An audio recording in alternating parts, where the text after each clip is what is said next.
perkoperasian itu juga bagaimana peran koperasi di dalam pembangunan daerah.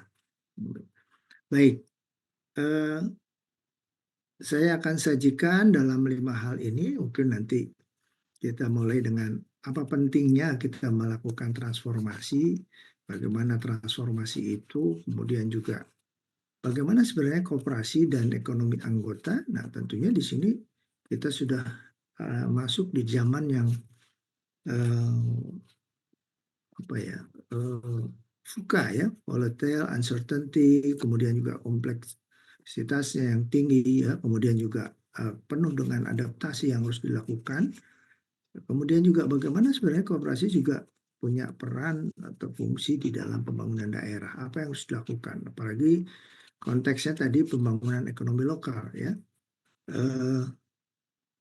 Konsepnya sederhana, tapi ketika dipraktekkan itu banyak sekali variannya, termasuk juga koperasi sebagai instrumen dalam mengembangkan ekonomi lokal. Ya, jadi secara konsep baik itu di negara maju, di negara sedang berkembang, maupun juga negara-negara miskin, itu menggunakan konsep ini, tetapi kemudian kita bisa lihat tadi disampaikan sudah sekian tahun kita merdeka, bahkan tahun ini kita tahun ke-80, 80 tahun kita merdeka, tapi kita jalan di tempat. Ya, jadi persoalan-persoalan yang muncul di negeri kita ini juga berkaitan dengan bagaimana proses transformasi itu sendiri, kemudian bagaimana objek dan subjek ya dari instrumen itu sendiri di dalam melakukan upaya peningkatan nilai tambah atau akses pembangunan. Nah, terakhir kita coba lihat apa yang kita bisa belajar dari itu semua. Nah, jadi mungkin ini saya 40 tahun yang lalu gitu ya, mungkin lebih ya, tahun 83 mencoba meneliti mengenai cooperative share ketika kuliah S1 di IPB begitu. Apa sih sebenarnya ini koperasi? Apa wujudnya? Apa bentuknya seperti apa? Dan harus bagaimana? Itu 43 tahun yang lalu saya coba teliti gitu ketika saya kuliah di S1. Sampai hari ini juga saya teringat dengan pembimbing saya, kamu meneliti ini ya. Oke, baik secara makro, meso maupun mikro. Ya, ini sampai hari ini ternyata walaupun itu penelitian saya 43 tahun yang lalu, itu juga ternyata menjadi suatu inspirasi buat saya. Ya, bagaimana sebenarnya ini instrumen pembangunan yang disebut koperasi dalam kaitan dengan meningkatkan nilai tambah atau juga pembangunan ekonomi. Demikian juga ketika saya menulis penelitian ya 25 tahun yang lalu gitu ya, ketika di perencanaan wilayah dan kota, ternyata desa itu ketika kita lihat bahkan juga sampai hari ini desa itu tertinggal terus, bahkan ditinggalkan dalam pembangunan. Ada fenomena di perkebunan, baik itu perkebunan teh, kakao, kelapa sawit dan sebagainya. Perkebunannya berkembang, perusahaan atau PTPN atau perusahaan swasta berkembang, tetapi perkebunan rakyat jalan di tempat, bahkan tertinggal. Nah, ini kita coba cari bagaimana sebenarnya model yang terbaik untuk melakukan pengembangan ekonomi lokal dengan menempatkan koperasi sebagai instrumen. Lagi-lagi, koperasi kalau kita lihat di negara-negara maju, luar biasa maju. Kemudian yang kedua juga bagaimana mereka itu berperan bagi pengembangan ekonomi, pengembangan sosial, dan juga pengembangan lingkungan. Jadi kalau kita lihat bagaimana sebenarnya instrumen koperasi itu bukan semata-mata hanya sebagai suatu instrumen ekonomi, tetapi juga dia sebagai suatu pemberdayaan di dalam sosial, ya, dalam kaitan mengembangkan bagaimana nilai-nilai masyarakat itu yang kooperatif, kemudian juga kebersamaan dan juga mampu menolong diri sendiri. Nah, ini lesson learn yang kita bisa lihat itu dari 2 penelitian itu. Saya juga bisa membaca sebenarnya ada tantangan dan juga ada suatu stigma yang memang di negeri kita ini menjadi suatu hal yang harus diselesaikan. Sehingga memang nanti di dalam tayangan saya ini kita akan bicarakan bagaimana sebenarnya transformasi yang dilakukan dan juga harus bagaimana, dan terakhir barangkali yang disampaikan oleh Bu Dekan tadi, bagaimana koperasi desa Merah Putih ini sekarang didekati dengan pengembangan ekonomi lokal yang cenderung top down, dari atas ke bawah. Tidak ada salahnya sebenarnya dari bawah, dari atas ke bawah, tapi kemudian bagaimana kita juga belajar dari pengalaman dan juga belajar pengalaman di negeri sendiri, pengalaman dari negara-negara lain di dalam melakukan transformasi agar koperasi itu akan berkembang memberikan manfaat bagi anggota masyarakat dan juga pembangunan daerah.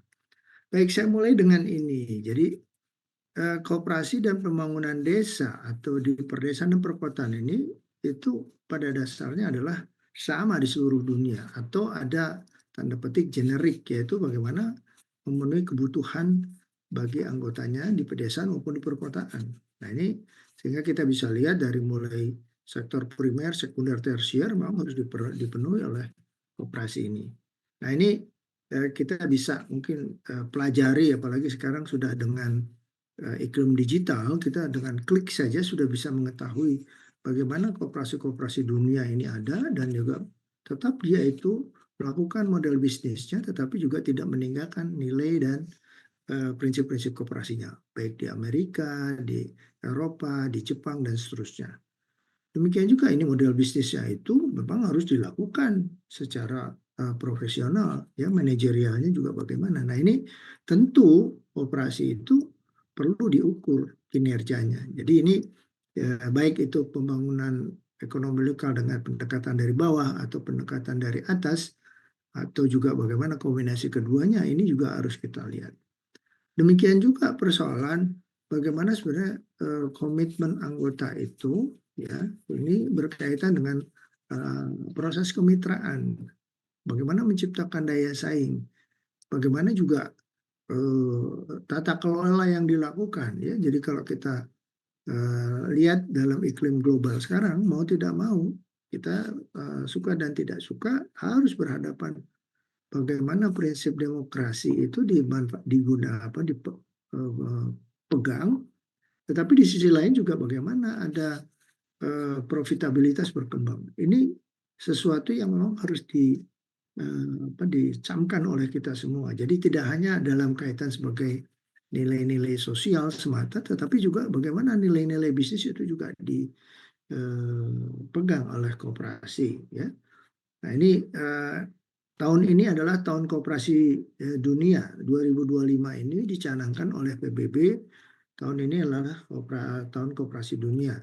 Nah sehingga bagaimana sebenarnya peran dari koperasi ini memberikan solusi, bukan berhadapan dengan masalah semata, tapi memberi solusi itu sendiri bagi masyarakat, bagi negara, bahkan bagi dunia ini. Nah, kemudian kalau kita lanjutkan lagi, bagaimana sebenarnya Nah, tidak kalah pentingnya adalah koperasi ini berkaitan dengan lingkungan. Recording stopped. Jadi kalau di Recording in negara progress. maju, bagaimana dengan kapitalis liberalnya, koperasi juga tetap dia itu berkembang, ya, dengan prinsip-prinsip koperasinya. Dan sebaliknya mungkin di negara kita, negara berkembang, tadi hanya 50% yang aktif, bahkan dari yang 50% juga tidak semuanya melaksanakan prinsip-prinsip atau masih belum melakukan rapat anggota misalkan sebagai pertanggungjawaban. Nah sehingga di sini bagaimana sebenarnya tadi status dari kooperatif sendiri ini berkaitan dengan bagaimana kesempatan-kesempatan yang ada. Adaptasi koperasi terhadap lingkungan kelembagaan. Contoh berkaitan dengan koperasi di unit penanganan di sektor kesehatan. Bagaimana juga di sektor pertambangan atau di sektor koperasi agribisnis di peternakan dengan komoditas peruminansia atau juga perkebunan dan sebagainya. Jadi sebenarnya kita bicara mengenai koperasi itu sendiri perlu ada adaptabilitas yang tinggi. Kemudian juga ini persoalan keuangan. Ya ini klasik ya, seringkali kita hanya bicara uang, padahal uang itu adalah instrumen di dalam model bisnisnya. Sehingga mau tidak mau memang koperasi itu juga harus memperhatikan persoalan keuangan ini. Terakhir kita bicara mengenai bagaimana sebenarnya inovasi, karena mau tidak mau kreasi, inovasi, dan adaptasi itu suatu rangkaian di dalam strategi bisnis. Baik itu di koperasi maupun di non-koperasi. Baik itu koperasi lokal, regional, atau koperasi internasional sekalipun, maka inovasi itu menjadi suatu tuntutan. Nah, kemudian eh, kita juga lihat bagaimana sebenarnya koperasi itu juga dia bukan untuk dirinya sendiri, atau mohon maaf bahasa psikologinya itu autis, dia mau sibuk dengan dirinya sendiri, tapi dia harus punya tanggung jawab terhadap pengembangan masyarakat dan juga bagaimana pada lingkungan. Nah, sehingga ada 3 pilar ini kalau dalam pembangunan berkelanjutan, kooperasi juga harus punya. Bagaimana dia membuat pengalaman baru dan memberikan manfaat terhadap pilar-pilar ekonomi yang terjadi, baik untuk kepentingan perusahaan kooperasi maupun juga ekonomi masyarakat dan juga pengembangan lingkungan. Inilah sebenarnya pentingnya melakukan transformasi. Oke, kemudian selanjutnya ini kalau saya lihat ya, dari teori transformasi. Jadi transformasi itu sendiri atau transformatif atau bagaimana mengubah atau terjadi perubahan itu, basis berpikirnya secara akademik adalah ada yang pelan tapi pasti evolusi, tapi harus ada revolusioner. Ya, menyangkut bagaimana sebenarnya koperasi bukan hanya sebagai entitas bisnis, tapi dia juga organisasi, sehingga dia harus bagaimana melakukan proses revolusi dan evolusi ini. Nah, contoh yang dilakukan oleh Pak Presiden kita sekarang ini revolusioner, gitu ya. Walaupun ini ada banyak kritik atau banyak hal yang harus diperhatikan di dalam mewujudkannya, ya, dalam waktu yang sejak tahun berapa, tahun 68 sampai terakhir kemarin dan tahun 2024, koperasi itu ditutup peluangnya. Nah, sekarang dibalik oleh Pak Presiden kita ini bagaimana secara revolutif melakukan proses perubahan. Nah, ini juga transformatif. Transformatif juga menyangkut strategi, ya. Bagaimana langkah-langkah taktis dan juga langkah-langkah jangka panjang, jangka menengah terhadap kegiatan itu. Dan juga bagaimana strukturnya, ya, dari atas bawah, bawah atas, atau horizontal, vertikal, dan diagonalnya dilakukan dalam bentuk sistem. Jadi transformatif itu menyangkut ketiga hal ini juga, strategi, struktur, dan sistem. Tetapi juga mengenai hal-hal yang strategik di dalam pengembangan organisasi. Ya, jadi pengembangan organisasi itu baik itu persoalan komitmen, persoalan model bisnis, persoalan juga konsistensi, ke leadership itu juga menjadi sesuatu bagaimana sebenarnya tadi. Kemudian juga ada yang continue dan discontinue. Ini juga harus dipahami. Kita lihat mungkin dalam koperasi KDMP itu, ya, ada yang mengatakan ini adalah pembelengguan terhadap demokrasi ekonomi, ya, karena sumbernya dari pemerintah atau dari atas. Tapi apakah hanya itu? Kalau itu kita anggap sebagai discontinue, padahal ini juga selama ini pengembangan koperasi harus continue terus menerus, sehingga tidak terjadi barangkali stagnasi di dalam pengembangan. Terakhir kita lihat bahwa transformasi itu berkaitan dengan outcomes-nya atau berkaitan dengan keluaran. Tadi kalau di Bu Dekan sebut dalam pembelajaran ini kita tidak hanya menghasilkan pemahaman di dalam kelas atau mungkin materi tertentu, tapi bagaimana setelah memahami atau kita capaian pembelajaran tadi, baik itu dalam CPL, CPMK-nya itu, si mahasiswa nanti setelah lulus dia lebih paham, siap untuk bisa menghadapi segala tantangan juga kesempatan yang dapat diraih. Ya, khususnya misalkan KDMP sekarang paling tidak satu kabupaten membutuhkan 5 tenaga pendamping. Sehingga kalau 80.000 itu kurang lebih 400.000 orang yang dibutuhkan untuk mendampingi pengembangan koperasi merah putih ini, koperasi merah putih dalam satu kabupaten, belum lagi di tingkat kecamatan maupun di tingkat desanya. Nah, sehingga ini jadi transformatif itu berarti harus ada keterkaitan, ada adaptasi yang kuat, kemudian bagaimana cara pikir dan keterlibatan serta ketangkasan di dalam melakukan suatu perubahan-perubahan. Ini teori transformatif seperti itu. Nah, kemudian juga kalau saya lanjutkan lagi, ya transformasi secara proses ini memang tidak ada sesuatu yang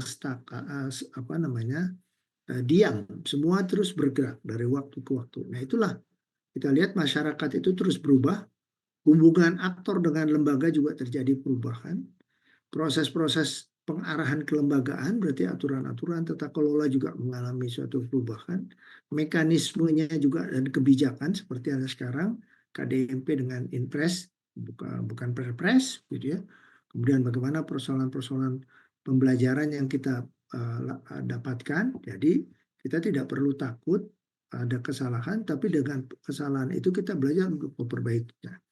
Kemudian bagaimana juga dimensi dan kontekstual di dalam pengembangan atau dalam transformasi yang terjadi, termasuk caranya bertransformasi ya, dan juga jalur transformasi seperti apa.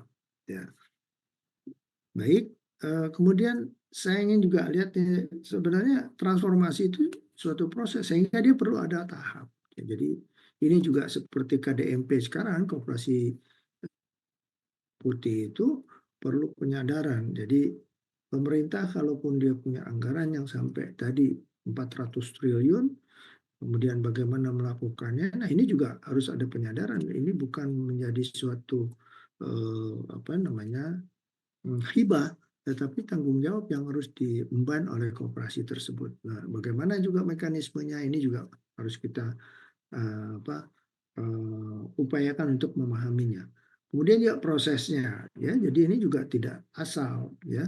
Kalau ada usul, jelas asal usulnya. Jadi bagaimana peran-peran yang dilakukan, baik itu dari masyarakat, dari pemerintah daerah, dari pemerintah desa, maupun dari para penggiat-penggiat koperasi, itu juga proses ini tidak kalah pentingnya.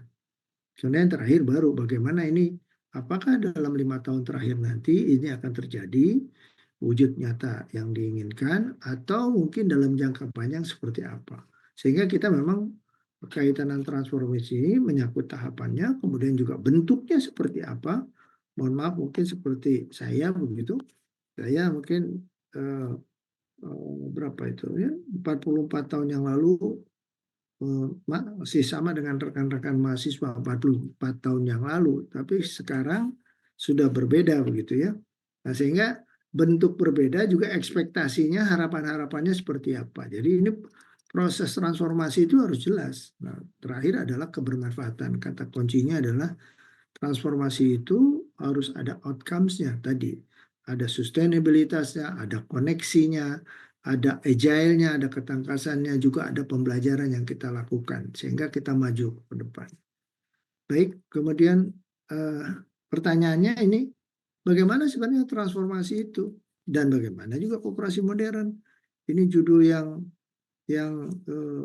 menurut saya nih memang banyak paper yang bisa keluar nih Bu Dekan, Bu Kaprodi ya, khususnya dengan koperasi agribisnis gitu ya, apalagi turun kepada komoditasnya ya, ya baik itu hortikultura, perkebunan, tanaman pangan atau juga peternakan, juga komoditas banyak sekali gitu. Nah, demikian juga pengembangan daerah apa meningkat.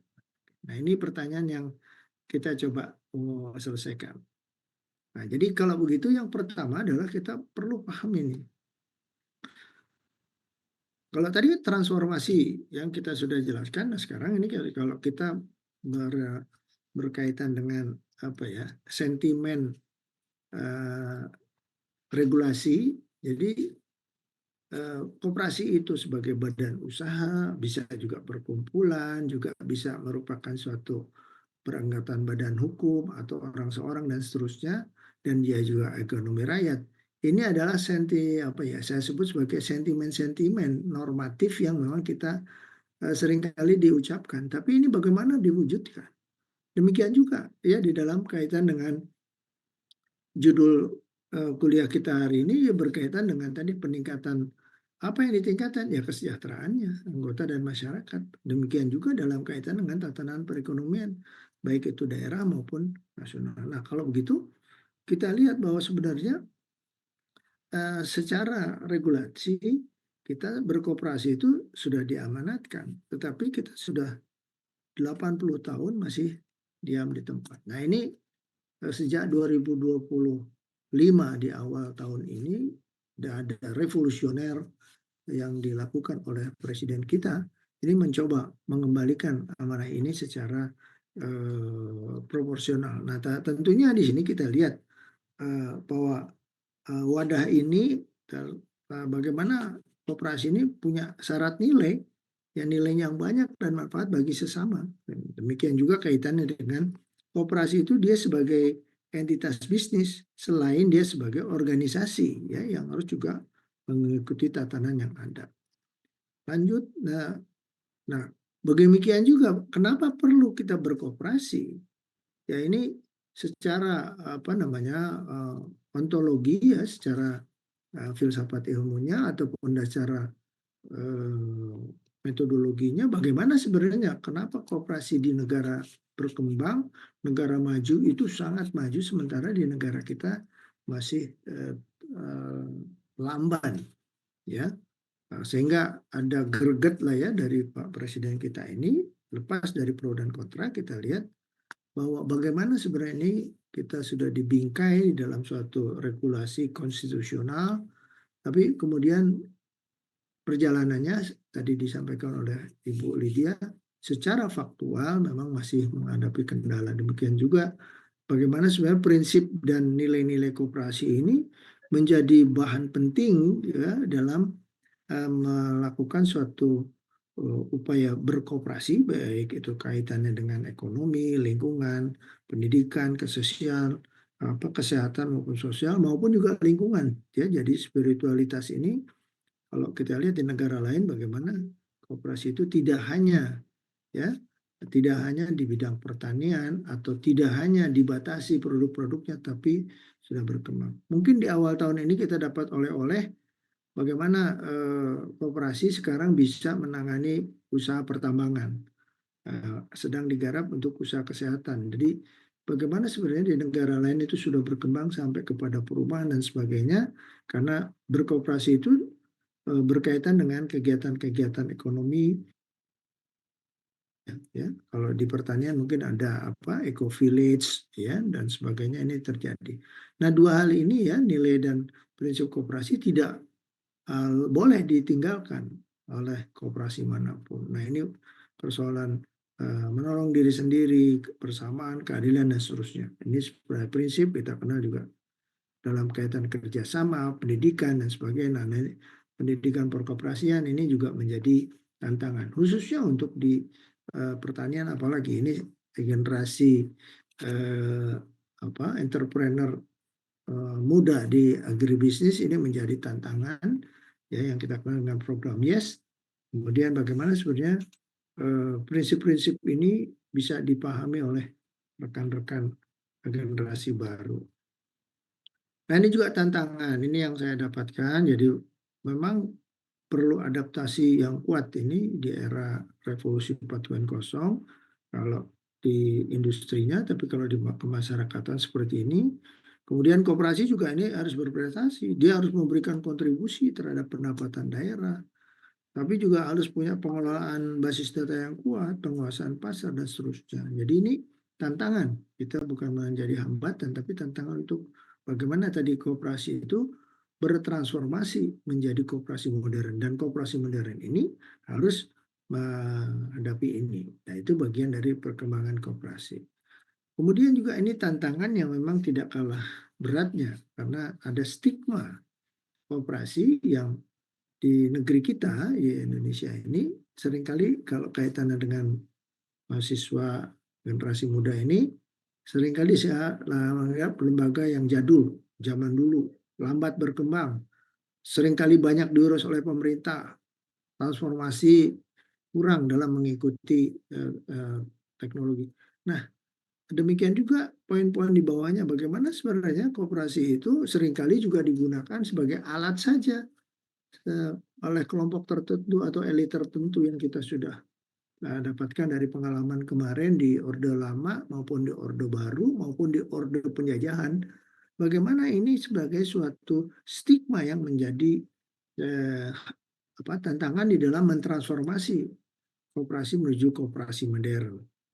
Nah, sehingga ini misalkan saya tahun 83 meneliti ya bagaimana sebenarnya kontribusi koperasi dalam suatu wilayah unit desanya itu sangat kecil. Kita bisa ukur dari secara skala makroekonomi, kita hitung mungkin sampai ke personal income, disposable income, sampai juga bagaimana kooperatif share-nya. Nah, ini menjadi stigma yang memang menjadi tantangan.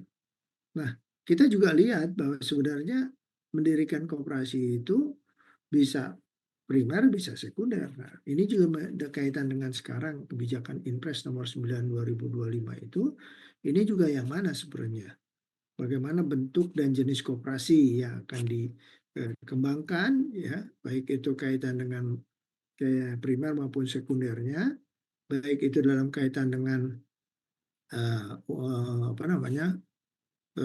bidang-bidang usahanya, ya, yang akan dikembangkan, termasuk juga bagaimana ada pengembangan secara terstruktur holdingnya. Nah, jadi ini diskusi panjang memang dan belum selesai, dan ini peran kita sekarang di dalam mentransformasi bagaimana perdesaan itu berkembang, ekonominya berkembang. Itu salah satu asta cita dari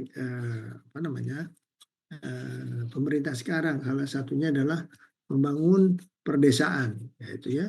Kemudian juga bagaimana sebenarnya melakukan penguatan terhadap usaha kecil menengah, dan juga bagaimana melakukan pertumbuhan tetapi juga inklusif. Oke, ini struktur dalam pengembangan atau transformasi koperasi juga kita perlu lihat, dan termasuk dalam KDM.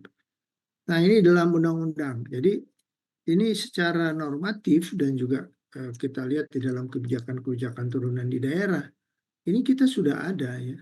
Nah, pertanyaannya adalah apakah memang direncanakan? Apakah kita punya perencanaan di dalam mentransformasikan koperasi itu menuju modern dan memberi nilai manfaat bagi masyarakat, koperasi, bagi daerah maupun bagi negara. Nah, kalau sudah ada perencanaannya, bagaimana mewujudkannya? Seringkali kita hanya punya rencanaan tapi tidak mewujudkan. Nah, ini bagaimana misalkan di dalam perencanaan di koperasi agribisnis padi misalkan, atau kalau di Tasik itu misalkan koperasi peternak ayam itu. Nah, bagaimana sebenarnya diwujudkan bukan hanya dalam arti sektor, tetapi juga secara keuangan, secara lingkungan, secara spasial. Bagaimana diwujudkannya? Demikian juga apa aturan-aturannya. Nah, jadi ini juga perlu kita tetapkan untuk supaya tadi fungsi koperasi ini memang berwujud. Nah, sehingga harus kita memastikan bahwa koperasi itu bertransformasi tadi yang sebagaimana saya ungkapkan di awal. Kemudian, nah ini juga tantangan juga nanti tadi yang saya sampaikan, ya, jadi ini tantangan-tantangan yang tadi saya ulangi. Nah, diantaranya adalah koperasi itu banyak yang sudah tua, ya, menua, penuaan. Tetapi ini juga berkaitan regenerasinya. Ini saya coba lihat. Jadi, nah sekarang juga KDMP itu, apakah kita memang koperasinya baru atau melakukan revitalisasi atau melakukan suatu konsolidasi, karena di pedesaan itu sendiri ada koperasi yang sudah ada yang koperasi yang sudah berkembang, bahkan juga badan usaha milik desa atau juga Gapoktan dan sebagainya. Nah, bagaimana tadi persoalan kelembagaan itu ditransformasikan secara benar sehingga berlanjutannya. Nah, sehingga ini juga sama tadi, ini juga kaitannya baby boomers, ya, ini milenial yang sekarang sedang mengambil keputusan, tapi berikutnya adalah ini generasi Z dan Alpha. Ini juga harus menjadi sesuatu yang harus diperhatikan di dalam transformasi. Jadi tidak statis, tapi bagaimana dinamikanya. Nah, bagaimana kaitannya dengan jangka panjang? Nah, ini tahun lalu sempat saya juga sampaikan. Ini kalau kita lihat di dalam RPJMN gitu, ya, Indonesia Emas ke depan seperti apa, ini target-target kita sebenarnya. Jadi kita harus meningkatkan pendapatan yang tidak sedikit, yang saat ini hanya 3-4 ribu dolar per kapita per tahun ya, yang diharapkan nanti 25 ribu. Ya, jadi mahasiswa-mahasiswa yang sekarang ikut acara ini harusnya nanti 20 tahun ke depan itu pendapatannya seperti ini. Pertanyaannya harus bagaimana? Kalau ini koperasi ada di bidang tertentu, misalkan dinilai tambah, dia harus memberikan nilai tambah. Demikian juga di dalam industri atau di dalam inovasi. Ini harus kita lihat ya sebagai suatu roadmap untuk pengembangan koperasi. Jadi koperasi juga harus punya alat ukur untuk bisa berkontribusi di dalam Indonesia Emas. Demikian juga di dalam misalkan pembangunan maritim. Ini juga bagaimana koperasi-koperasi agribisnis ini, khususnya koperasi perikanan, koperasi Audemina atau koperasi Apex agribisnis, ini bisa memberikan suatu peran ya di dalam Indonesia Emas. Penelitian saya misalkan 2012, 3 tahun di rumput laut di Kepulauan Aru sana di Ambon, ternyata kita hanya memperoleh nilai tambah 3% ya dari pangsa pasar. Jadi kasihan sekali, sementara yang 97% itu berada di negara lain, di Singapura, di Cina, di Perancis, di dalam pengolahan rumput laut. Ini saya publikasikan juga sempat di negara lain ya, terutama di waktu itu di Rusia. Saya juga sempat sampaikan itu. Jadi bagaimana sebenarnya 2045 ini tantangan, tapi di sisi lain ini menjadi suatu peluang. Bagaimana, karena sudah direncanakan. Nah, ini bagaimana mewujud juga dalam konteks ketahanan pangan ya, produktivitas, konsumsi lahan, kemudian juga bagaimana industri jasanya, kemudian ini jasa yang berkaitan dengan pertanian, kewirausahaan petani. Ini menjadi sesuatu yang harus juga diperankan oleh koperasi, khususnya koperasi agribisnis ya. Nah, sehingga bagaimana produksi pangan ini juga atasi, atau koperasi itu memberi solusi. KUD sekarang atau KDMP sekarang ada koperasi perkebunan sawit dan seterusnya, koperasi Apex dan seterusnya, dia memberikan sumbangsi di dalam pemantapan ketahanan pangan ya, jadi sejak sekarang sampai 2045. Tentunya kita berharap ini tuh. Nah, inilah saya kira direncanakan bagaimana diwujudkan, kemudian bagaimana deterministiknya untuk kita mencapai itu.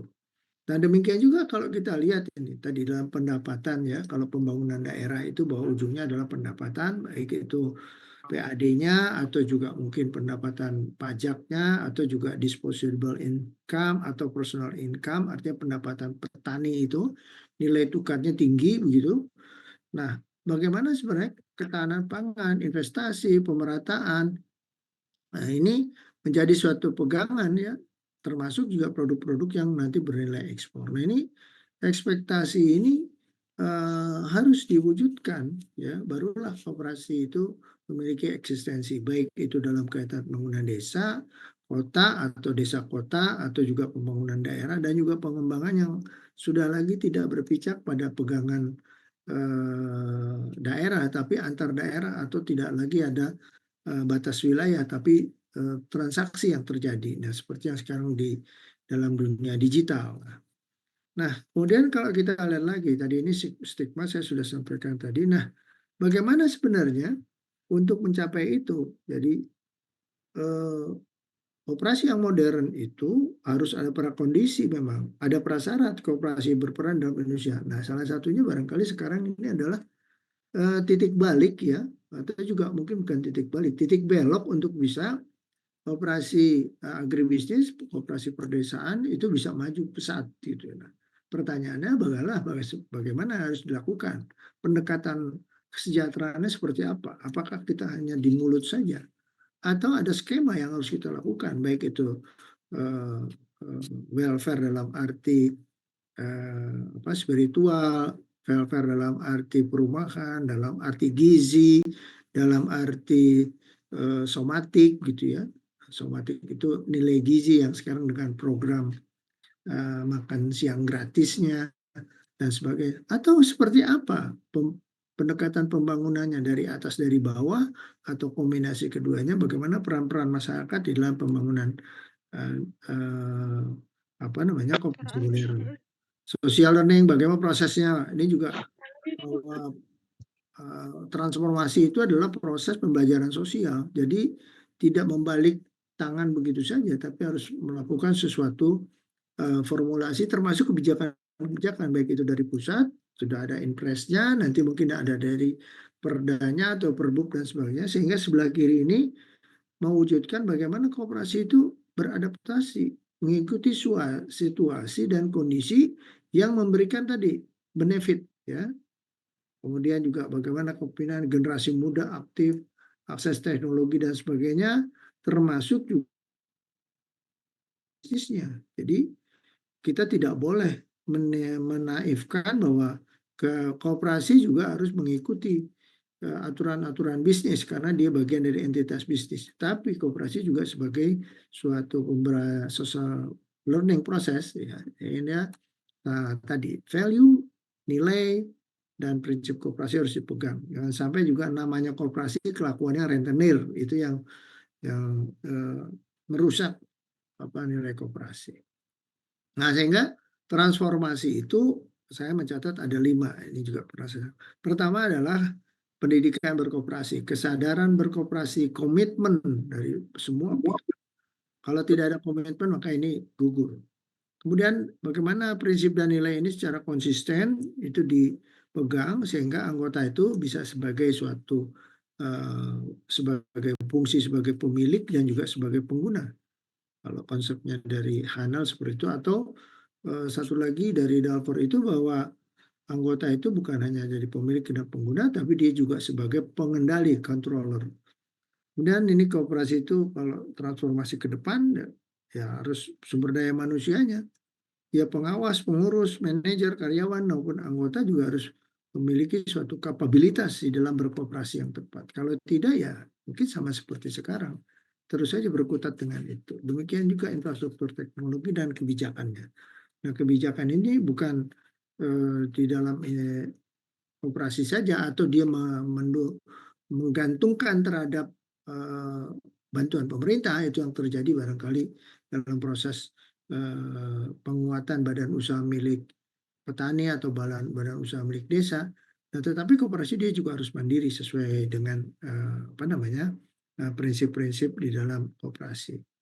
Nah, inilah koperasi modern, dan bagaimana upaya modern itu ya harus teknologinya, basisnya juga basis bisnisnya, hulu hilir, ada juga inklusifnya, ada keterbukaan dengan pihak lain, tidak lagi kita menjadi sesuatu yang eksklusif koperasi itu dan menjadi manja, tetapi dia suatu organisasi yang memang penuh dengan kemandirian. Sehingga kita lihat ini ada 12 poin yang saya catat bagaimana supaya koperasi itu modern, termasuk kelembagaan itu. Ya tadi kalau koperasi itu hanya bergantung dari pemerintah, itu berarti koperasi pedati, ya. Pedati itu harus ditarik terus oleh yang menariknya, itu dalam hal ini kuda atau sapi. Atau juga koperasinya itu bisa hidup kalau diberi makan, itu namanya koperasi merpati. Ya, dia harus diberi makan baru hidup. Habis itu hilang makanannya, terbang. Nah, itu yang terjadi mungkin di zaman Orde Baru atau di zaman Orde Lama atau di zaman Orde Penjajahan, bahwa koperasi itu menjadi alat pemerintah, baik itu pemerintah penjajah maupun juga pemerintah yang ada di negeri kita sendiri selama sekian puluh tahun. Nah, itu harus disadari oleh gerakan koperasi. Ya, sehingga kelembagaan koperasi itu tetap berpegang pada prinsip dan nilai koperasi. Nah, kemudian juga bagaimana dia sebagai perusahaan, dia juga harus efektif dan efisien. Ya, demikian juga di dalam kaitan dengan promosi ekonomi anggota. Jadi anggota itu adalah aset. Dia bukan beban dalam ekonomi, tapi dia menjadi aset ya di dalam pengembangan koperasi modern ini. Sehingga kita bisa lihat nih 12 poin ini sangat penting. Apalagi yang terakhir ini, sekarang kita sudah di iklim online, ya, digitalisasi, ini sangat penting sehingga keterbukaan. Nah, ini juga dilihat tadi saya ambil dari salah satunya mungkin digital, maka kita lihat ini adalah roadmap dari perencanaan di negeri kita dari Bappenas ya. Jadi bagaimana sebenarnya arah kebijakannya sebenarnya sudah disiapkan, apa yang harus dilakukan ya. Nah, bagaimana sebenarnya sekarang koperasi, gerakan koperasi termasuk kita sebagai akademisi memberikan suatu sumbangsih di dalam menciptakan ekosistem di sini ekosistem usaha koperasi, tapi juga harus lihat ekosistem organisasi koperasi. Jadi ini eh, masih saya gunakan dari Bappenas 2024. Nah, runtutannya bagaimana? Ini juga sama kalau secara dunia bahwa kalau ingin menjadi koperasi modern ya harus ada transformasinya. Nah, transformasi itu di ujungnya adalah blockchain di sini. Koperasi ini saya masih gunakan dari Lorenzo ketika 2014 di negara-negara maju ya ketika di eh, Tomsk gitu dibicarakan di kota Tomsk di Rusia sana di Siberia mengatakan bahwa pengembangan apa namanya digital itu merupakan suatu keniscayaan sehingga koperasi juga dia harus melakukan transformasi. Jadi kalau kita masih berkelut di bawah artinya web dan sosial media itu strategi yang di bawah ya.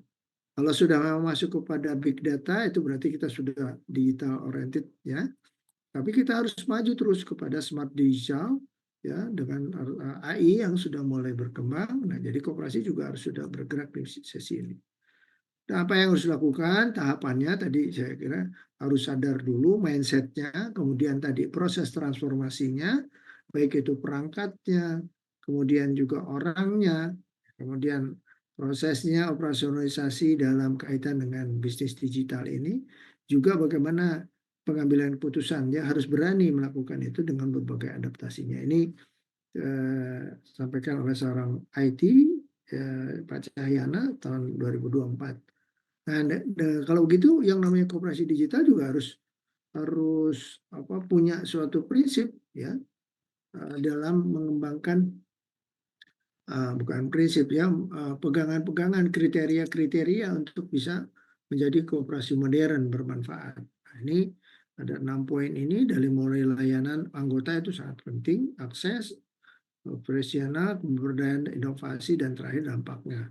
Jadi kalau bahasa ini, bahasa psikologinya jangan senang dengan sendiri kooperasi, tapi dia juga harus berdampak, memberi tanggung jawab dan pengembangan masyarakat.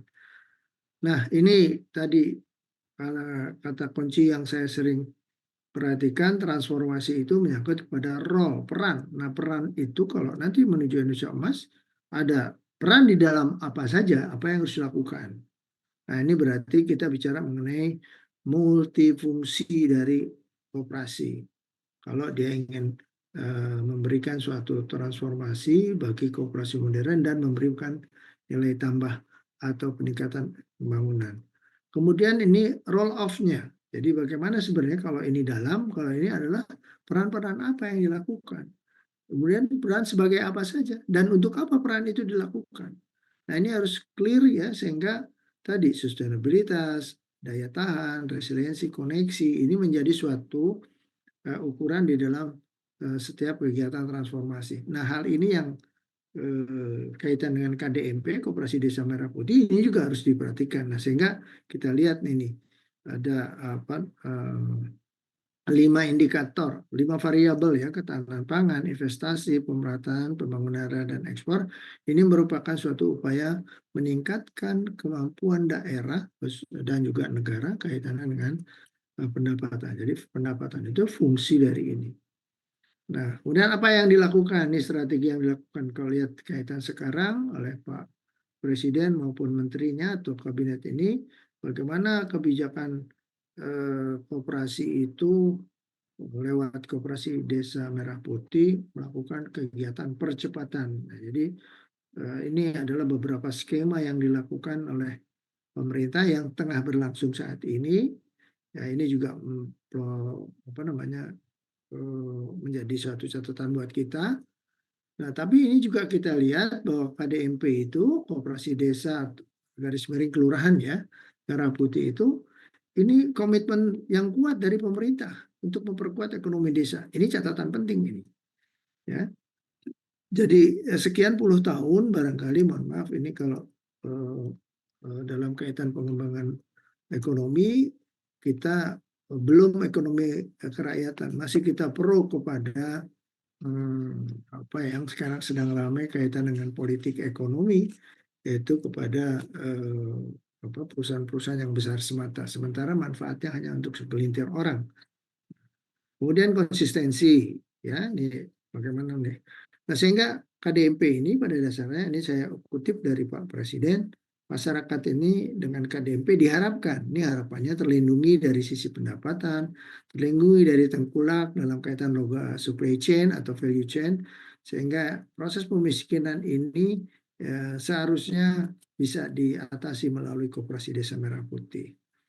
Nah, sehingga kalau kita lihat ini memang ini dinamika yang terjadi, ada pro dan kontra. Kontra ini maksudnya ada yang setuju dan tidak setuju. Kita lihat di dalam dunia maya, di YouTube ataupun di Instagram ini sedang terjadi pandangan-pandangan dari berbagai wacana dan cara pandangnya, perspektifnya ada yang perspektif politik, ada yang perspektif demokratif, demokrasi atau dia deliberatif dan sebagainya. Ini eh, dinamika yang sedang terjadi dalam kaitan dengan bagaimana koperasi desa itu bisa berwujud dan sudah direncanakan, dan bagaimana itu kita juga menentukan apa yang sudah kita tetapkan itu menjadi sesuatu yang bermakna dan tidak melenceng, ya, seperti yang lalu. Nah, sehingga kita lihat ini anggaran-anggaran yang tadi sudah dikemukakan, memang ada intervensi dari pemerintah, tapi bagaimana jangan sampai kebocoran ini terjadi atau operasi desa itu desa malah disedot ke kota. Artinya tetap saja kalau desa itu tidak berkembang. Nah, itu tidak boleh terjadi. Nah, ini juga kalau kita lihat Impres 9 ini dalam instruksi Presiden sebagai suatu instrumen dalam pengembangan koperasi desa ini tadi ada 3 hal penting yang harus dicatat, yaitu swasembada pangan dan pemerataan ekonomi, kemudian pembangunan menuju Indonesia Emas, tadi saya sudah kemukakan beberapa strategi menuju Indonesia Emas, dan mengoptimalkan potensi untuk desa melalui penyediaan. Di sini ada layanan-layanan, apakah itu klinik desa, ada apotek desa, kemudian ada kredit, ada cold storage maupun logistik desa. Ini kita lihat ya bagaimana sebenarnya Impres ini membingkai, memfasilitasi secara regulasi pengembangan koperasi desa. Nah, tapi pertanyaannya bagaimana regulasi ini bisa kita wujudkan dan apa deterministiknya, apa yang menentukan sehingga ini akan berwujud dan juga berhasil sebagaimana tadi tujuan koperasi dengan prinsip-prinsip dan nilai koperasi.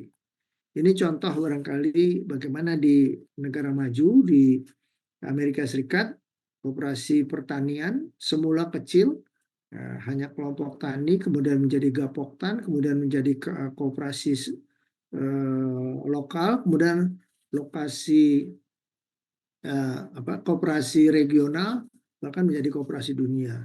Dan dia luar biasa karena koperasi CHS ini tetap berpegang kepada prinsip dan nilai koperasi dan berkoperasi dengan model bisnis di mana para petani, para peternak kemudian memanfaatkan pasar dunia sebagai suatu aksesibilitasnya. Nah, demikian juga kalau kita lihat bagaimana sebenarnya kaitannya dengan koperasi, kaitannya dengan di sini integrasi. Jadi ada circular ekonomi di sini, ada juga integrated farming system, dengan bagaimana koperasi itu menjadi suatu kunci di dalam membangun rantai nilai dari pertanian. Ini mudah-mudahan ini bisa berwujud. Jadi tetap ada drone, big data, kemudian bagaimana juga customer relationship manajemennya, kemudian juga bagaimana dengan digitalisasi, bagaimana juga dengan traceability, semua harus terukur. Ini ketika 5 tahun yang lalu ICA menyampaikan ya bagaimana sebenarnya pengembangan koperasi ini memberikan manfaat bagi anggotanya, bagi masyarakat lokal, masyarakat regional, bahkan masyarakat dunia. Demikian saya kira, jadi ini kita memberi mendapatkan suatu tantangan dengan kebijakan yang memang revolutif dalam kaitan dengan transformasi koperasi modern sehingga meningkatkan ekonomi anggota, membership education, menunjukkan bagaimana promosi ekonomi anggota termasuk masyarakat dan pengembangan ekonomi daerah atau pembangunan daerah. Saya kira demikian. Oh, ini satu lagi yang tadi yang sudah saya sampaikan di awal. Jadi dua kata kuncinya, M itu manfaat atau benefit dan K itu kesejahteraan. Inilah koperasi berkembang itu. Dan terakhir ini kesimpulannya, koperasi itu berperan kalau dia memberikan ini tadi, ya, ketahanan pangan, investasi, pemerataan, ekspor dan juga logistik. Nah, sehingga dua hal ini akan tercapai anggota dan meningkatkan pembangunan daerah. Kalau koperasi itu bisa menciptakan lapangan kerja, pengentasan kemiskinan, akses keuangan dan sebagainya, ini harus dilakukan oleh koperasi. Jadi transformasi koperasi berujung bagaimana sebenarnya koperasi itu berperan, termasuk KDMP yang hari ini ditetapkan sebagai instruksi Presiden nomor 9 tahun 2025. Saya kira demikian, terima kasih. Mari barangkali diskusi. Mohon maaf kalau kurang pas, ya agak cepat saya berikan, tapi ini apa namanya eh, diskusi yang terus berlangsung. Saya kira kebetulan saya juga di Asosiasi Profesi Perkoperasian, di Asosiasi Perencana atau juga di Perhepi dan IAP, AAI ya, Asosiasi Agribisnis Indonesia, terus membahas ini semua termasuk juga bagaimana menetapkan, kemudian mewujudkan dan mengoperasionalisasikan koperasi sebagai aset di perdesaan. Terima kasih, Mangga. Demikian saya kira. Assalamualaikum warahmatullahi wabarakatuh. Waalaikumsalam warahmatullahi wabarakatuh. Terima kasih Bapak Dr. atas pemateriannya. Kita masuk ke acara selanjutnya yaitu sesi diskusi dan tanya jawab. Silakan saya buka untuk 3 orang penanya.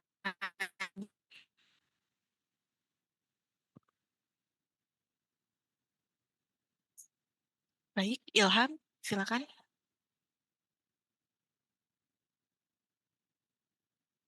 Baik, Assalamualaikum warahmatullahi wabarakatuh. Waalaikumsalam warahmatullahi wabarakatuh. Izin bertanya Pak, menurut Kompasiana, jumlah koperasi kita merupakan salah satu koperasi terbanyak di dunia, yaitu sekitar 133.000. Nah, namun masih menghadapi dominasi koperasi yang tidak aktif, koperasi abal-abal.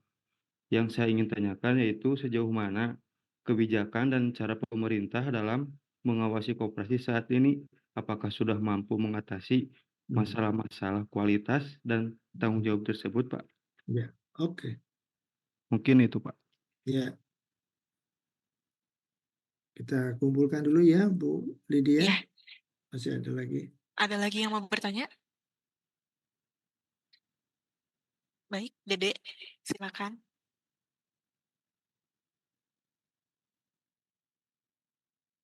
Baik, Assalamualaikum warahmatullahi wabarakatuh. Waalaikumsalam warahmatullahi wabarakatuh. Izin bertanya Bapak terkait dengan koperasi gitu ya Pak. Nah mungkin Bapak dalam situasi saat ini gitu ya Pak, saya sering melihat gitu Pak, banyak koperasi, terutama koperasi simpan pinjam ataupun koperasi konsumsi, menghadapi tantangan besar gitu Pak, akibat inflasi yang terus meningkat. Nah Pak, untuk contohnya itu di harga kebutuhan pokok melonjak, sementara pendapatan masyarakat itu tidak sebanding gitu Pak. Dengan menyebabkannya itu, contohnya itu menurunnya kemampuan anggota untuk membayar simpanan wajib maupun pinjaman. Nah, bertambahnya tunggakan angsuran karena prioritas pengeluaran anggota lebih di contohnya itu lebih difokuskan gitu Pak pada kebutuhan pokok. Nah, untuk pertanyaan sendiri gitu Pak, bagaimana koperasi merespon peningkatan angka keluarnya anggota karena disebabkan oleh tekanan inflasi terhadap kebutuhan pokok. Nah, dan apa langkah konkret untuk yang dilakukan untuk menjaga keberlangsungan dan kepercayaan anggota gitu Pak? Ya, oke. Mungkin pertanyaannya segitu Pak, terima kasih. Ya. Oke, masih ada? Baik, tuh orang penanya lagi, silakan.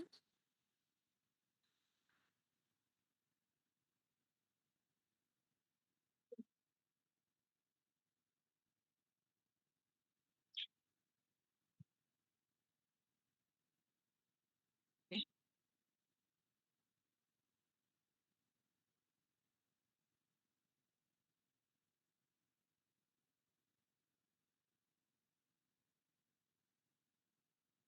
Baik Bapak, izin Ya, bertanya siapa ini?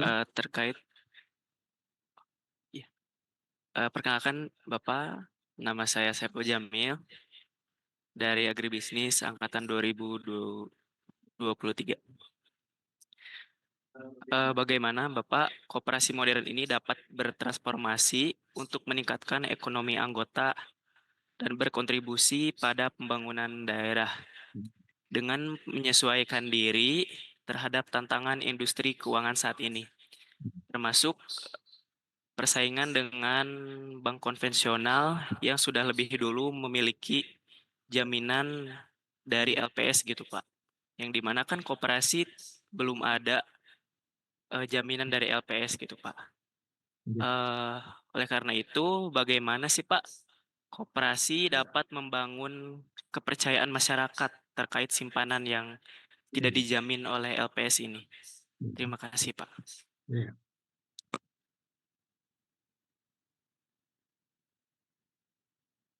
Ya. Ya. Oke, kita lanjut ya. Gimana Bu? Masih mau ada tambah Bu Lydia? Pertanyaannya atau cukup 3 dulu? Apakah masih ada yang mau bertanya? Sepertinya dicukupkan saja dulu, Pak. Ya. Baik, ini mungkin ada pertanyaan yang hampir sama ya. Jadi saya menjawab tidak satu persatu barangkali ya, yang tadi kaitannya dengan yang terakhir dulu ini. Saiful Jamil tuh ini ya, bintang ini, penyanyi dangdut. Bukan ya. Mohon maaf. Saiful Jamil, kemudian tadi yang kedua dari Pak Dede, dan yang pertama dari Johan ya.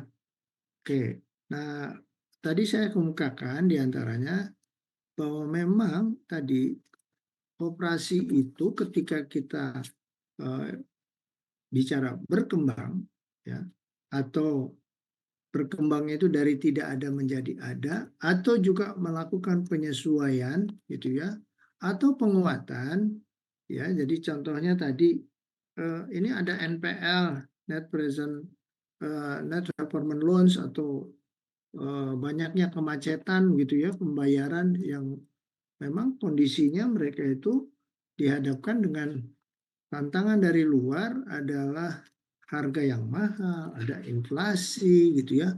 Sementara dirinya sendiri pendapatannya secara endogenus itu rendah. Nah, eh, ini sebenarnya kalau kita bicara mengenai tadi, bicara kemampuan keuangan, maka kita pun harus menggunakan apa namanya ukuran-ukuran keuangan ya di dalam mengelola koperasi. Nah, kalau ada sampai NPL itu misalkan lebih dari 5%, ya artinya anggota itu banyak yang eh, apa, berhutang atau banyaknya piutang ya dari koperasi itu sendiri. Jadi koperasi punya piutang. Nah, kalau gitu dalam skema, dalam pemberian juga pinjaman atau di dalam pembayaran atau pengembalian itu harus ada instrumennya. Jadi eh, sama halnya dengan perbankan sebenarnya, bagaimana instrumen-instrumen itu disiapkan supaya tidak terjadi. Nah, bedanya kalau di perbankan itu ya, nasabah itu hanya bergantung dari aturan yang ditetapkan oleh bank. Nah, sementara misalkan kalau ini kaitannya dengan apa namanya tadi keputusan kebijakan-kebijakan itu kan bisa dibahas di dalam rapat anggota. Ya, bagaimana supaya tidak terjadi itu harus sudah ada mitigasi. Jadi bukan setelah terjadi, tapi sebelum terjadi pun sama. Dan itu yang harus dipahami oleh anggota, oleh karyawan, oleh pengurus, oleh pengawas, ya, kaitannya dengan aturan-aturan yang di dalam koperasi. Nah, inilah yang sering kali kita lihat bahwa kekuatan atau kemampuan koperasi itu seringkali, mohon maaf, tanda petik, jadi sapi perahan, ya, oleh para anggotanya yang tidak paham mengenai prinsip dan nilai koperasi tadi. Koperasi itu milik anggota, jadi anggota itu harus paham. Ya, jadi aturan-aturannya harus disepakati secara bersama. Nah, salah satu contohnya adalah koperasi kredit, ya, atau kredit union itu sangat sukses di Kalimantan gitu ya. Bahkan sekarang bukan hanya merambah di kegiatan pertanian, tetapi juga di industri jasa, bahkan juga punya koperasi itu punya universitas. Nah, jadi kembali lagi sejauh mana tata kelola yang dilakukan oleh pengurus, pengawas, karyawan, ya, di dalam melakukan manajerial, baik itu dalam perencanaan tadi keuangannya, ya, tetap model bisnis keuangan harus diperhatikan, ukuran-ukuran keuangan harus diperhatikan. Nah, demikian juga di dalam tadi berkaitan dengan LPS gitu. Iya, sistem legalnya. Ini ya gerakan koperasi sebenarnya kan lewat Dewan Koperasi Wilayah atau Dekopinda maupun Dekopin Pusat. Jadi sedang mengembalikan bagaimana ada penjaminan bagi koperasi. Jadi kalau kita kenal tadi ada LPS gitu ya. Nah, ini juga sama. Bagaimana itu juga kita mendapatkan jaminan bahwa simpanan baik itu wajib maupun sukarela itu ada atau dijamin oleh negara. Nah, bagaimana skemanya? Nah, ini tentu juga pekerjaan yang tidak sederhana, ya, tapi emang ini harus ada. Jadi setuju saya. Jadi bagaimana sebenarnya koperasi ketika bicara mengenai di sektor keuangan, dari di awal saya sampaikan itu juga harus punya, ya, instrumen-instrumen berkaitan itu baik itu untuk koperasi primer ataupun koperasi sekunder, dan juga bagaimana berkaitan dengan kebijakan-kebijakan baik itu tingkat daerah, kabupaten, kota, provinsi maupun nasional. Nah, kemudian yang kedua mengenai langkah konkret. Nah, ini langkah konkret menjaga anggota tidak keluar misalkan. Iya, yang utamanya tadi bahwa anggota itu harus paham prinsip dan nilai koperasi. Kemudian bagaimana aturan-aturan itu yang ada di dalam koperasi itu dilakukan secara komitmen dan konsisten. Jadi jangan setelah terjadi baru kita selesaikan, tapi sebelum melakukan transaksi misalkan harus ada mitigasinya. Nah, bagaimana dilakukan? Ya, prinsipnya prinsip kebersamaan, ya, nilai kebersamaan. Nah, lewat apa? Ya, ada kerjasama di situ antara anggota. Mungkin juga kaitannya dengan pendidikan perkoperasian. Jadi koperasi itu bukan hanya milik pengurus, tapi anggota lah sebenarnya. Ya, jadi menjaga anggota ini supaya tidak keluar. Nah, diantaranya adalah dia mengetahui secara persis hak dan kewajiban tadi sebagai anggota, dan juga bagaimana melakukan pengendalian terhadap manajemen itu sendiri. Jadi tidak ada lagi kejadian sebenarnya uang dibawa kabur oleh pengurus. Nah, di situ karena kita bicara di manajemen koperasinya tidak ada instrumen-instrumen yang memitigasi persoalan tadi, ya, atau tadi ada pengawasan apa yang dilakukan oleh pemerintah. Sebenarnya ada di setiap dinas baik itu di kabupaten maupun kota itu ada bidang pengawasan koperasi. Nah, persoalannya adalah sejauh mana efektivitas di dalam melaksanakan pengawasan terhadap koperasi. Ya, seharusnya ada mitigasi di dalam koperasi-koperasi yang ada, sehingga kenapa tidak aktif, kenapa aktif, dan seterusnya itu terdokumentasikan dengan baik, yaitu dinas provinsi, kabupaten, bahkan juga di kementerian. Ya, ada khusus pengawasan. Nah, cuma persoalannya adalah memang di sini ada berkaitan dengan instrumen alat-alat untuk mengawasinya, ya kaitannya dengan keorganisasian, RAT, kemudian laporan, keuangan, kemudian juga bagaimana persoalan kepengurusan, keanggotaan itu harusnya terawasi. Jadi ada pengawasan secara internal SPI yaitu di dalam koperasi, di situ ada pengawas, tetapi juga secara eksternal kita ada kaitan dengan pembina-pembinanya ya, terutama dari dinas. Nah memang ini sekarang ini apalagi udah di iklim digital, kita bisa ikuti semua tuh. Kalau sekarang ada koperasi KDMP misalkan yang baru berdiri, dia seperti apa, dasarnya apa, bagaimana prosesnya, baik itu persetujuan dari desa, dari anggota maupun dari apa namanya notariatnya. Nah ini harus terawasi, ya. Nah, jadi dari bulan ke bulan ini juga harus dimonitor. Nah sehingga misalkan dari KDMP ada dana kurang lebih 400 triliun yang akan digelontorkan oleh pemerintah, ini jangan sampai menguap begitu saja. Nah makanya harus ada pengawasan. Nah ada instrumen-instrumen pengawasan di dalam penyalurannya, kemudian di dalam pemanfaatannya, kemudian juga tadi ada nilai guna yang berkaitan dengan sektor-sektor strategis yang harus ada di apa namanya KADMP misalkan. Nah itu yang kaitannya dengan pertanyaan eh, Johan ya, Johan. Ya, jadi ini sebenarnya kenapa dari 267.000 itu hanya 133.000 koperasi dan di situ juga ada yang aktif, ya, ada yang juga yang abal-abal. Nah, di sini memang fungsi pengawasan tadi saya katakan di sini jangan sampai apa namanya apa yang dilakukan itu dibiarkan.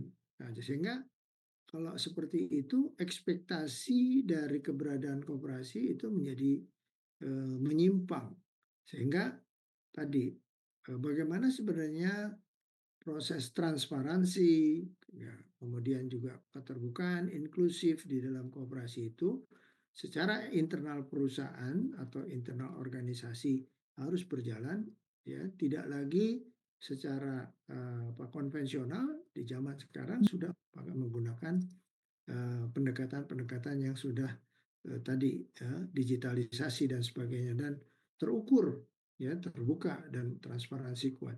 Demikian juga di dalam pengawasan yang dilakukan oleh dinas ya jangan sampai koperasi itu menjadi koperasi abal-abal atau namanya koperasi tapi kelakuannya tengkulak atau kelakuannya rentenir. Nah itu adalah pihak regulator dalam hal ini adalah pemerintah daerah dengan juga kementerian.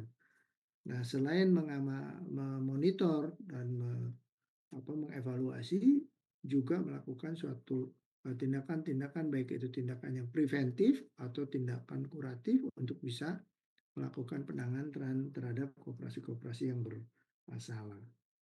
Saya kira itu untuk 3 pertanyaan ini, sehingga tadi supaya modern tadi saya sudah sampaikan, ya.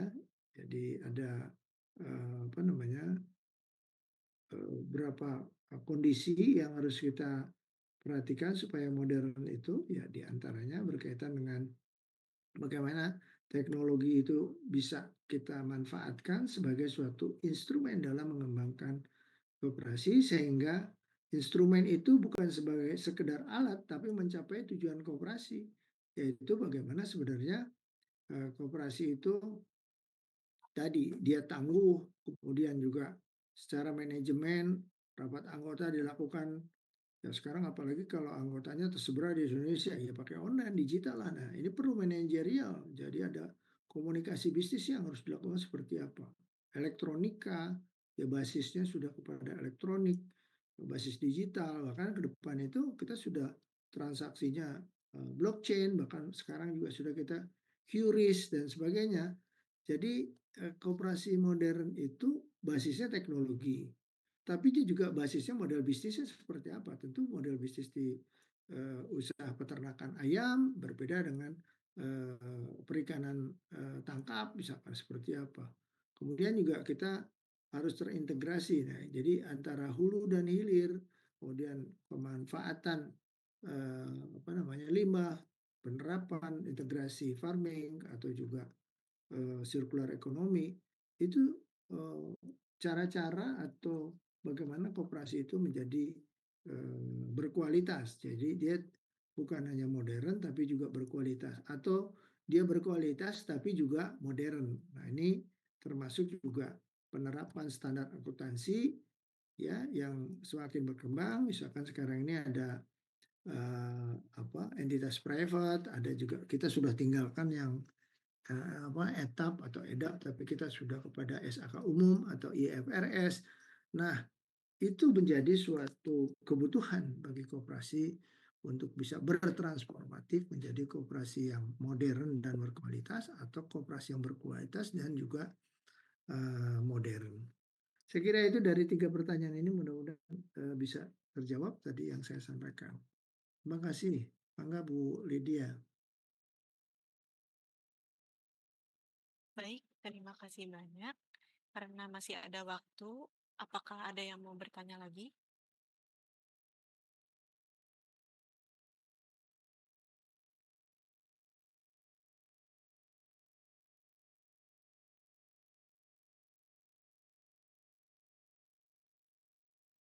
Bu Lydia, Ya, Ibu. boleh bertanya? Boleh, silakan Ibu. Terima kasih atas kesempatannya. Pada Bapak Heri, terima kasih telah memaparkan materi mengenai transformasi koperasi ya. Kemudian juga tadi sempat juga membahas mengenai KDMP, Koperasi Desa Merah Putih, yang menjadi bentuk inovasi koperasi modern begitu mungkin ya Pak ya, yang menjawab tantangan-tantangan yang memang kita sedang hadapi gitu ya. Maksudnya misalkan di koperasi atau kemandirian ekonomi berbasis desa. Pun sebetulnya mungkin di KDMP ini tadi kan disebutkan masih ada pro kontra juga gitu ya. Nah, mungkin juga di sini KDMP sendiri juga masih menghadapi risiko-risiko gitu ya. Walaupun memang saya belum tahu apakah ini sudah running atau memang masih dalam pencanangan, atau tadi yang disebutkan oleh Bapak itu masih dalam pembahasan begitu ya Pak ya. Nah, mungkin itu ada risiko-risiko yang dihadapi oleh koperasi maupun di KDMP ini sendiri yang terdekatnya gitu. Bagaimana sebetulnya koperasi ini mempersiapkan diri, tadi kan disebutkan mitigasi gitu terhadap mungkin risiko-risiko yang tadi sudah disampaikan oleh Bang. Mungkin dari saya, terima kasih. Begitu. Ya, itu ya. Jadi ini mungkin saya perlu diskusi juga nih. Ya, terima kasih. Ini KDMP ini kan sedang berjalan. Ya, kalau kita lihat dari pendekatannya, ya, ini kan pendekatan kalau revolutif itu memang ada plusnya, tapi juga harus dimitigasi negatifnya atau tadi bahasa ininya resikonya. Nah, tentunya kalau sebagai entitas bisnis, ya, koperasi ini mendapat suatu kesempatan berharga ya, 400 triliun loh, uangnya nggak kecil nih, besar gitu. Tapi kalau kita kaitkan dengan diskusi kemarin misalkan, kenapa ini KDMP muncul? Ya, kebijakan pengembangan badan usaha milik desa dengan sekitar 4 miliar per desa kali sekian, berarti kurang lebih sudah ada 4.000 triliun yang dilakukan selama kurang lebih 10 tahun. Hasilnya 5%. Artinya ketika kita menggelontorkan badan usaha milik desa atau badan usaha milik petani, nah itu tidak dimitigasi sebelum melakukan suatu kebijakan. Nah, jadi kalau tadi di KDMP ini juga sama, sekarang sedang ada pro kontra itu kaitannya tadi bagaimana resiko pengelolaan. Nah, ini sama pengelolaan keuangan, yaitu keuangan negara masuk, sehingga bagaimana APBN dan APBD ini termasuk juga barangkali nanti uang dari pemerintahan desa itu harus dilihat ya secara peraturan-peraturan keuangannya. Nah, jadi kalau begitu memang kita harus lihat ini sejauh mana resiko pengelolaan ini. Nah, sekarang misalkan kita juga bisa bicara mengenai resiko dari pengelolaan itu menyangkut keterlambatan dan juga kenaikan biaya dari biaya modal. Misalkan kan dapatnya dari Himbara. Ini berapa persen itu? Kurnya berapa? Nah, bagaimana prosesnya? Siapa? Dan termasuk juga sekarang fasilitasi oleh pemerintah adalah pendirian koperasi ini, KDMP. Apakah konsolidasi atau koperasi baru atau revitalisasi? Atau apakah memang satu desa, satu KDMP, atau 10 desa, satu KDMP, atau 5 desa? Nah, ini memang resiko yang berkaitan dengan tadi bisa jadi ada persoalan kontaminasi di dalam penyaluran keuangan. Jadi sehingga perlu memang dimitigasi ini resiko dalam pengelolaan. Baik termasuk juga kesulitan hal-hal yang tidak terduga. Gitu. Ya, bagaimana sebenarnya yang unpredictable itu harus terukur.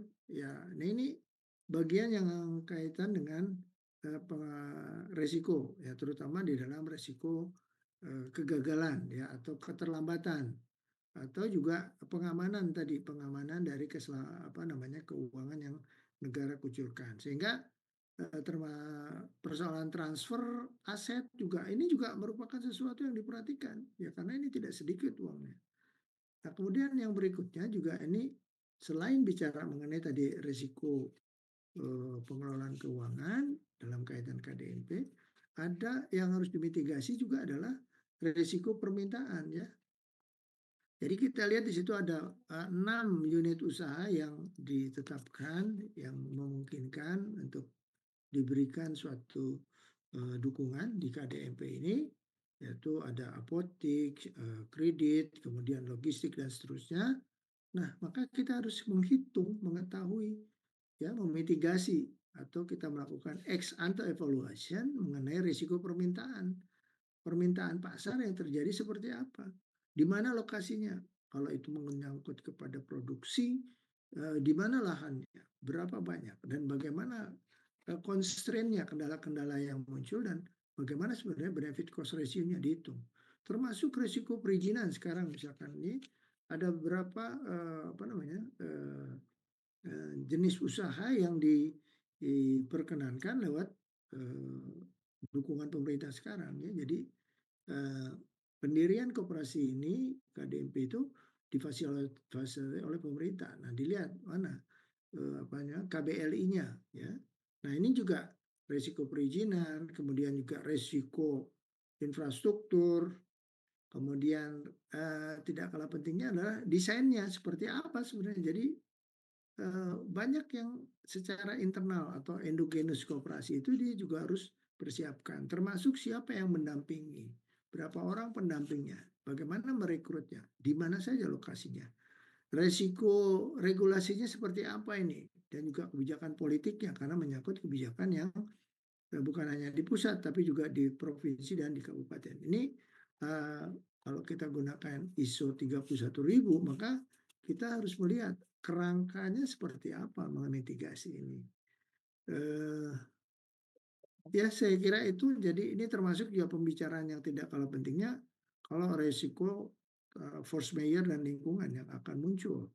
Jadi ini yang harusnya memang ini kita dari perguruan tinggi, dari akademik sudah juga memberikan suatu alternatif baik itu dari penelitian atau juga dari pengabdian masyarakat kepada koperasi yang ada, baik itu di tadi koperasi di desa, satu desa, atau mungkin koperasi yang konsolidasi atau yang 10 desa satu koperasi, atau memang revitalisasi dari BUMDes atau revitalisasi dari KUD atau dari koperasi yang memang muncul yang bagus ya, yang sudah ada. Nah, bagaimana ini risiko-risiko ini teridentifikasi, ya, kemudian juga kita tahu penanganannya seperti apa. Ya, memang ini betul bicara mengenai transformasi itu harus juga diikuti tadi mitigasi, ya. Jadi di teorinya memang seperti itu.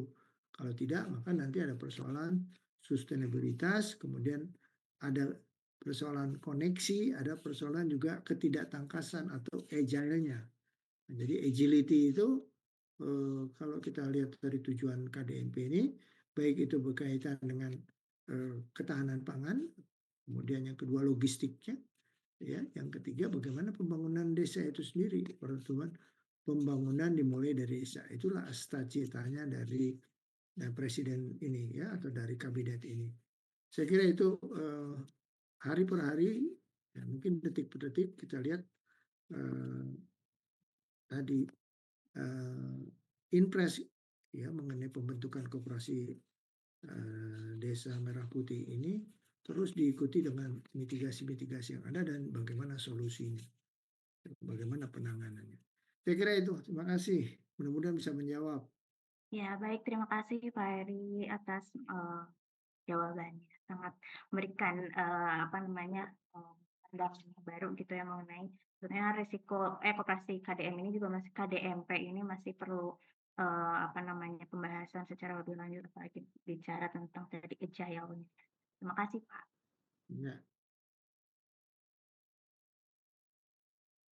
Ya, bangga boleh dia. Baik, terima kasih banyak, Pak. Sebelum masuk ke penutupan, barangkali ada sepatah dua kata dari Ibu Tenten. Kepada Ibu Tenten, saya persilahkan.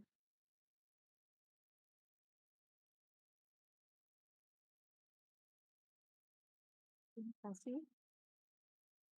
kasih kepada Ibu Lydia atas kesempatannya. Alhamdulillahirobbilalamin, ya, kita pada hari ini memperoleh pencerahan yang luar biasa dari Pak Dr. Haji Eri Supriyadi Rustija ini. Kita menjadi lebih mengenal lebih jauh lagi apa yang bisa kita lakukan untuk pengembangan di koperasi ini, terutama yang sekarang lagi hangat ini mengenai koperasi Desa Merah Putih tersebut. Ya, bagaimana juga kita nanti misalkan anggota dari koperasi itu yang perannya sangat strategis di dual identity ini, di mana anggota sebagai pemilih, anggota juga sebagai pengguna, dan tadi juga disampaikan lagi anggota juga sebagai pengelola ini mampu berperan serta di dalam pengelolaan koperasi Desa Merah Putih tersebut. Terima kasih sekali lagi kepada Bapak ini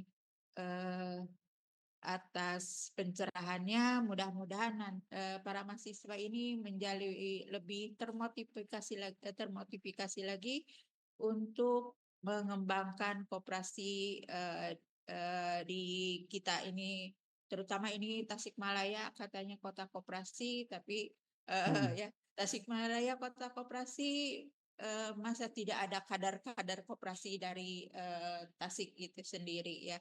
Mudah-mudahan ini para mahasiswa menjadi penerus generasi muda, generasi penerus di koperasi kita. Terima kasih sekali lagi. Mohon maaf Bapak atas segala kekurangannya. Mudah-mudahan nanti ke depannya bukan hanya secara daring kita bisa bertemu, mudah-mudahan ada kesempatan kita bisa melaksanakan secara luring juga. Insya Terima Allah. kasih sekali lagi atas pemaparannya. Demikian, terima kasih. Assalamualaikum warahmatullahi wabarakatuh. Waalaikumsalam. Waalaikumsalam warahmatullahi wabarakatuh. Terima kasih kepada Ibu Tenten. Sebelum ditutup, kita adakan sesi dokumentasi dulu ya. Silakan kepada seluruh peserta untuk on cam. Oke, untuk di halaman pertama, 2, 3. Ya. Di halaman kedua, oke, 1, 2, 3. Di halaman ketiga, oke, 1, 2, 3. halaman keempat. Oke. 1, 2, 3. Yang di halaman terakhir. 1, 2, 3.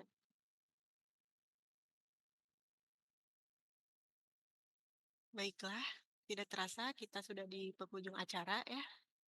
Bahwa kegiatan kuliah praktisi manajemen koperasi dan UMKM dengan tema transformasi modern dalam meningkatkan ekonomi anggota dan pembangunan wilayah ini merupakan bentuk nyata upaya peningkatan wawasan, pengetahuan dalam memahami peran strategis koperasi di era modern. Seperti yang disampaikan oleh Pak Dr. Eri, bahwa pengembangan koperasi harus dilakukan secara terus-menerus tanpa mengesampingkan prinsip-prinsip dan nilai-nilai koperasi.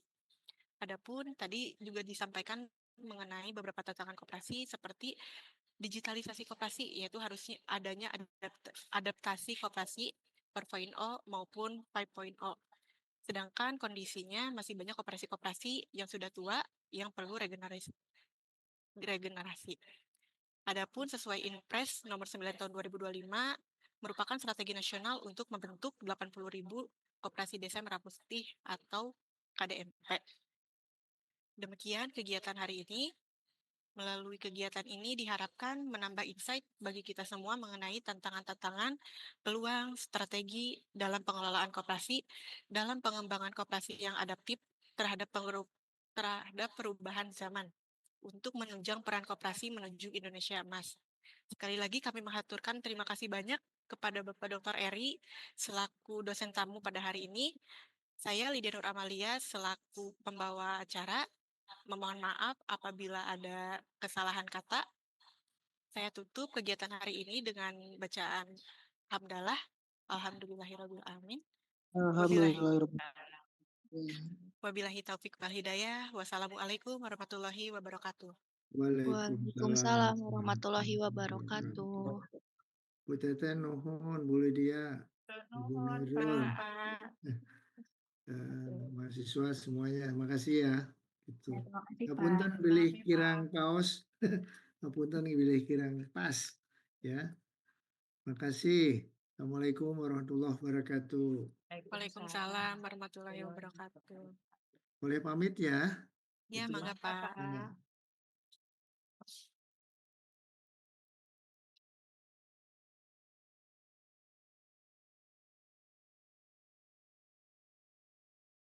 Recording stopped.